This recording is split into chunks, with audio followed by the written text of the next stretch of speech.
देखो, आजकल credit card तो हर कोई यूज़ करता है। कोई शॉपिंग के लिए करता है, कोई ईएमआई के लिए, कैशबैक के लिए या अपने डेली एक्सपेंसेस के लिए। लेकिन बहुत लोगों को ये नहीं पता कि अगर क्रेडिट कार्ड का यूज़ गलत तरीके से हुआ तो इनकम टैक्स डिपार्टमेंट का नोटिस भी आ सकता है। अब देखो, डिपार्टमेंट को क्रेडिट कार्ड यूज़ करने से प्रॉब्लम नहीं होती। प्रॉब्लम तब होती है उनको जब आपकी इनकम कुछ और बोल रही हो और आपके खर्चे कुछ और बोल रहे हो।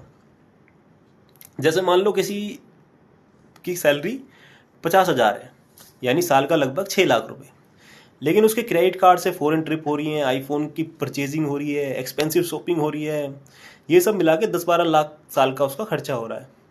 अब डिपार्टमेंट ये सोचेगा कि भाई इनकम तो इतनी है नहीं, तो ये पैसा आ कहाँ से रहा है। और एक बहुत कॉमन चीज़ जो ज़्यादातर अब लोग कर देते हैं कि लोग अपने दोस्त या रिलेटिव्स की पेमेंट भी अपने क्रेडिट कार्ड से कर देते हैं कि भाई तू मेरी ये पेमेंट कर दे, मैं तुझे पैसे तेरे बैंक अकाउंट पे ट्रांसफ़र कर देता हूँ। अब मान लो इनकम उसकी 6 लाख थी, लेकिन दोस्त की ट्रिप, रिलेटिव्स की शॉपिंग और आपका खुद का अपना खर्चा मिला करके पूरे साल का ये 15 लाख तक पहुँच गया। और ये सारा का सारा अब आपके क्रेडिट कार्ड पर दिख रहा है। अब डिपार्टमेंट को ये नहीं पता कि कौन सा खर्चा इसमें आपका है और कौन सा दूसरों का है। उनके रिकॉर्ड्स में सारा का सारा खर्चा आप ही के नाम पर दिख रहा है। एक और गलती जो लोग करते हैं, कैश बैंक में डिपॉजिट करवा देते हैं और उससे क्रेडिट कार्ड का बिल भर देते हैं। अब डिपार्टमेंट यहाँ पर ये पूछ सकता है आपसे कि ये कैश आपके पास कहाँ से आया। देखो, नोटिस आने का मतलब कभी भी ये नहीं होता कि आपने कोई क्राइम कर दिया।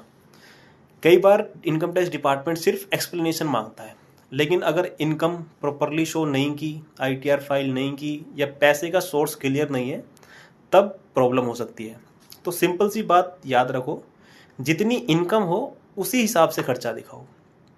और अगर किसी और की पेमेंट अपने क्रेडिट कार्ड से कर रहे हो तो प्रॉपर प्रूफ रखो, बैंक ट्रांसफ़र का रिकॉर्ड, ये सब चीज़ें संभाल कर रखो। क्रेडिट कार्ड यूज़ करो लेकिन स्मार्ट तरीके से, नहीं तो कैशबैक के साथ साथ इनकम टैक्स का नोटिस भी आ सकता है।